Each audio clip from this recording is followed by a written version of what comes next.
UP विधानसभा सत्र के दौरान समाजवादी पार्टी के एमएलसीओं द्वारा शिक्षा मित्र की तमाम समस्याओं को सभापति के सामने रखा गया, जिसमें समान कार्य, समान वेतन, मानदेय वृद्धि, शिक्षा मित्र की आत्महत्या पर मुख्य रूप से बात की गई है। इसी दौरान जब डॉक्टर मान सिंह यादव द्वारा बेसिक शिक्षा मंत्री संदीप सिंह से यह पूछा गया कि शिक्षा मित्र आए दिन आत्महत्या कर रहे हैं, इस पर संदीप सिंह ने जवाब दिया, नहीं, ऐसा कुछ भी नहीं है। संदीप सिंह के इस जवाब पर डॉक्टर मान सिंह यादव ने अपने पास मौजूदा डाटा का हवाला देते हुए अपनी असहमति जताई। बेसिक शिक्षा मंत्री के इस बयान को लेकर शिक्षा मित्र का क्या कहना है, यह जानने के लिए हमारी टीम ने प्रदेश महामंत्री उमेश पांडे से विस्तार में बात की है।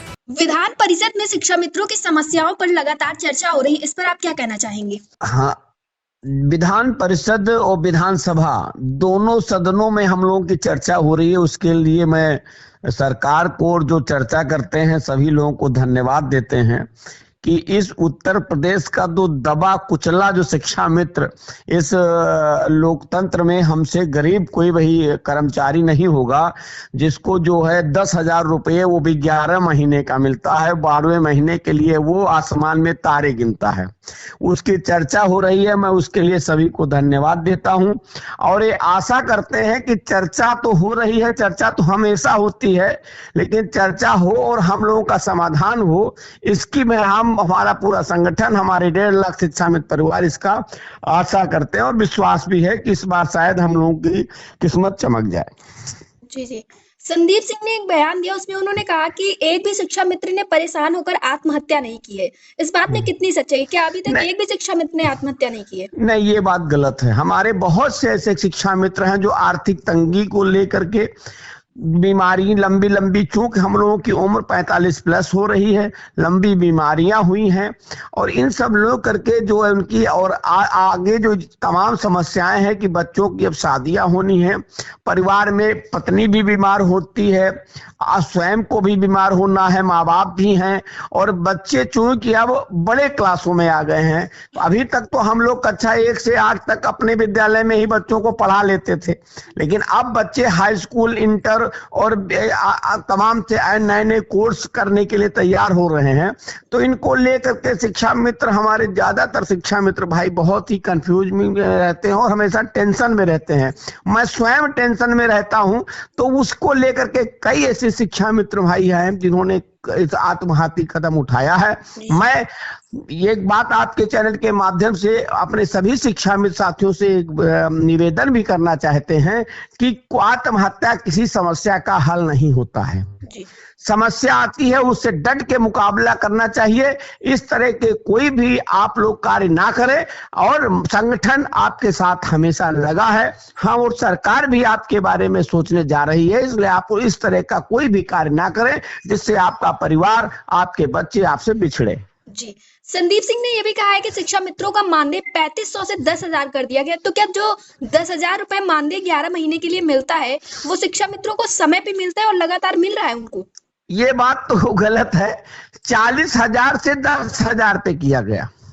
कुछ शिक्षा मित्र समायोजन नहीं हुआ था, उनको 3500 रुपया मिलता था, तो वो 3500 से उनको तब उस हिसाब से देखा जाए तो 3500 से 10,000 हुआ है। लेकिन शिक्षा मित्र 1,37,000 शिक्षा मित्र जो अध्यापक बन गया था वो 40,000 रुपए पा रहा था, तो 40,000 से वो 10,000 पर आ गया है। दूसरा आपने बात बताई कि तो ये जटिल समस्या। दूसरी बात आपने बताई, क्या समय से शिक्षा मित्रों को मानदेय मिल पाता है? बिल्कुल नहीं मिलता है। मैं लखनऊ जनपद की बात बता रहा हूं। पूरे प्रदेश के जनपदों में जो हम लोगों का बिल होता है, ब्लॉक से जो पहुंचता है बीएसए कार्यालय के लिए, कभी समय पे नहीं जाता है। हमारे जिला अध्यक्ष साथी जाके बीएसए साहब से बात करते हैं, बीएसए साहब उनका आदेश भी निर्गत करते हैं कि 1 से 5 तक जो है आ जाना चाहिए, लेकिन कोई सी भी खंड शिक्षा कार्यालय से जो बिल बनके बीएसए ऑफिस नहीं पहुंचता है। ये बहुत बड़ी समस्या है। पैसा, अभी मैं लखनऊ जनपद की बात बता दूं, लखनऊ जनपद में पैसा बीएसए कार्यालय के पास पहुंच गया है, लेकिन जो 8 ब्लॉक हैं और जो 2 नगर क्षेत्र में है, इनमें से करीब 4 ब्लॉकों का तो पहुंचा है, बाकी का शेष नहीं पहुंचा है। क्या ये शिक्षा मित्रों की गलती है? ये सिस्टम की गलती है। इस पे बहुत ध्यान देना चाहिए और इससे शिक्षा मित्र घुट घुट के मरता है। जी। समाजवादी पार्टी के एमएलसी डॉक्टर मान सिंह ने समान कार्य और समान वेतन की बात पर सवाल उठाया था, लेकिन इस बात पर कोई ध्यान नहीं दिया जा रहा है। इस पर आप क्या कहना चाहिए? अब आप कहते हैं शिक्षा मित्र, वही समय जो विद्यालय जाने का है, जो अध्यापक साहब का है, वही शिक्षा मित्र का है। उसी टाइम में शिक्षा मित्र घर वापस आएगा जो एक सरकार के द्वारा टाइम नियत किया गया है। जो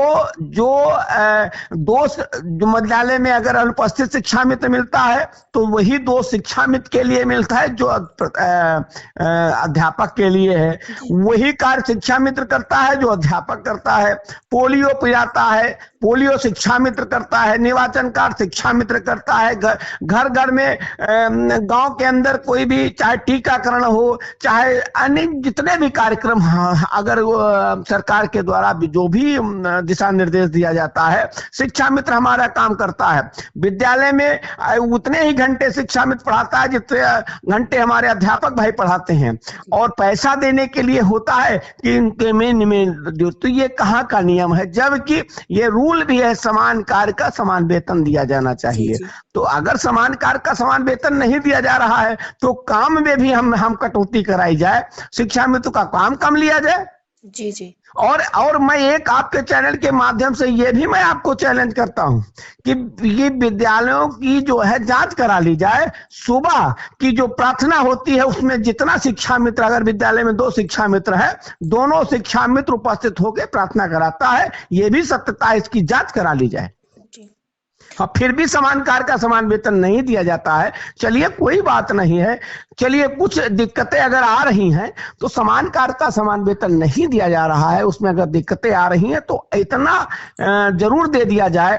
35 से 40 हजार रुपया शिक्षा मित्र का जो एक खर्चा है, उससे कम शिक्षा मित्र अपने दाल रोटी चला सके, अपने बच्चों को पढ़ा सके, अपनी दवाई कर सके, ये होना चाहिए। अब देखिए, एक विद्यालय है उसमें हमको 11 छुट्टियां मिलती हैं और अध्यापक लोगों को 14 छुट्टी मिलती है। आप बताइए इसमें भी क्या है? तो इस तरह की तमाम भिन्नताएं हैं। और जैसे कोई मेडिकल नहीं है, अब बताइए मेरी उम्र 45 साल हो गई है, क्या हम बीमार होंगे तो हमारा कोई मेडिकल नहीं है, तो जितने दिन हम बीमार हुए उतने दिन का मुझको पैसा नहीं मिलेगा। एक तरफ पैसा लगेगा, दूसरी तरफ पैसा मिलेगा भी नहीं। एक चीज और, सरकार हमारे जो आयुष्मान कार्ड बन रहा है उसमें हमारे शिक्षा मित्र को नहीं रखा गया है। इसमें एक मांग भी करता हूं आपके चैनल के माध्यम से कि आयुष्मान कार्ड जो एक भारत सरकार की बहुत बढ़िया प्रोजेक्ट है, हर आदमी को जो है दवाई का इलाज बड़े आराम से मिल जाता है, लेकिन शिक्षा मित्र को उससे क्यों अलग किया गया है? मैं मांग करता हूं कि हम शिक्षा मित्रों को भी उसमें शामिल किया जाए। जी, हमसे जुड़ने के लिए बहुत बहुत धन्यवाद। धन्यवाद आपका।